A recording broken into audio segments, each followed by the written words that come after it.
Inside a baby's mind, a fairy-like girl looks at a panel in front of her.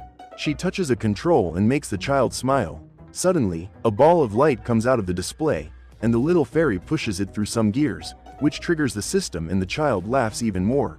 A blue girl called Sadness arrives to get in the way, making the baby sad.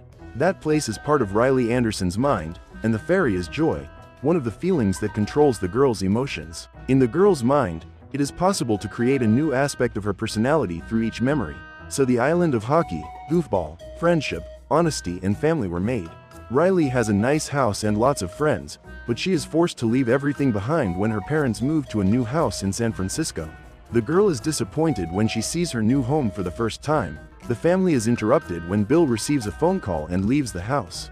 At that moment, joy sparks an idea for the girl to eat pizza.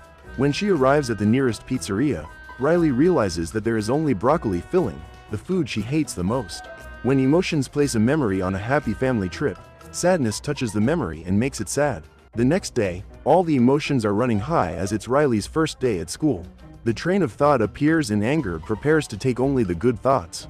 What's more, sadness is placed inside a circle that she can't leave, so it won't interfere with her memories. At school, Riley is introduced by her teacher, who forces her to give a speech to the class, as she is the new student at the school. The young woman talks about how good it was living in Minnesota, where her family played ice hockey every weekend and had fun, until she moved to San Francisco. At that moment, the girl begins to feel sad, and all the emotions realize that sadness has touched yet another memory. When they try to act and remove the memory from the place, Riley cries because the blue girl is tampering with the mind control panel. A base memory, which is one of the most important, is colored blue, indicating that it has become sad. Joy tries to fix the memory, but knocks several spheres to the ground, and suddenly the islands are disconnected from her mind. At the same time, sadness touches another memory, which is sucked up by the little fairy. Both try to capture the memories, but fail and are pulled out of the control room by the tube. The pair speed down the pipe and quickly arrive at a place full of memories arranged on giant shelves. Joy realizes that these are long-term stored memories. During dinner, Jill Anderson, the girl's mother, tells her that there is an ice hockey team in town, so her daughter can join the team and play again. At that moment, inside Riley's mind, one of the emotions, known as disgust, tries to act to make the girl happy, but she remains discouraged. Her mother tries to talk to her and asks about school, but the girl gets stressed when she lets anger take control of her mind. So her father demands that she go up to her room.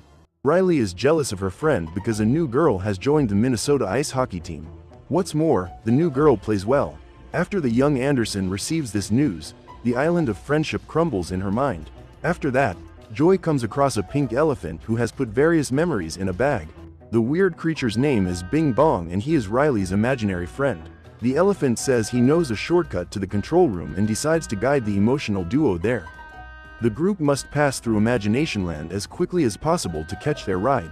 Meanwhile, in San Francisco, young Anderson is preparing to play ice hockey with the city team. During the game, the young woman begins to lose control of the puck and misses a shot. In this way, the hockey island is gradually destroyed.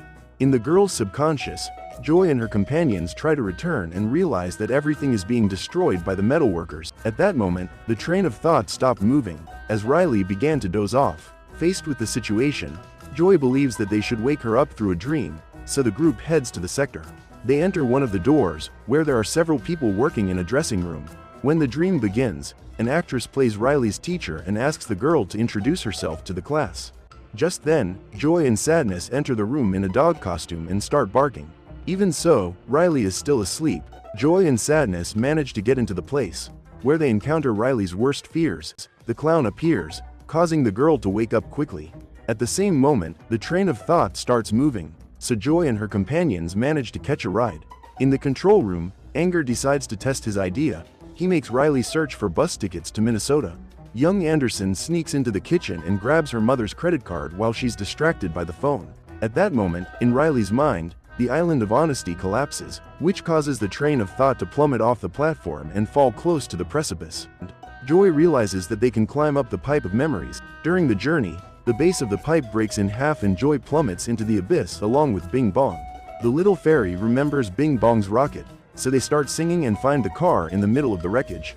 During the ascent, he jumps out of the rocket, making the car lighter, and the little fairy reaches the surface. When she reaches the top, Joy realizes that her imaginary friend has fallen behind, waves to her and disappears from Riley's mind. Joy finds young Anderson's imaginary boyfriend and has several of them created from the factory on site. Then she climbs the tower to the top and pushes off into the abyss. The two head towards the control room, where they bump into the glass and slip into the abyss. Disgust begins to provoke Anger, who gets angry and releases a powerful flame from his head, which they use to cut a hole in the glass and rescue their friends. When the control panel is almost completely dark, Joy asks Sadness to take over, because only she can reverse the situation. When she touches the control buttons, the panel returns to its previous state and Riley decides to return home immediately. When she meets her family again, the young Anderson begins to cry and tells her parents that she just wants to go back to Minnesota because she doesn't feel at home there. The three of them hug and memories return to the girl's mind,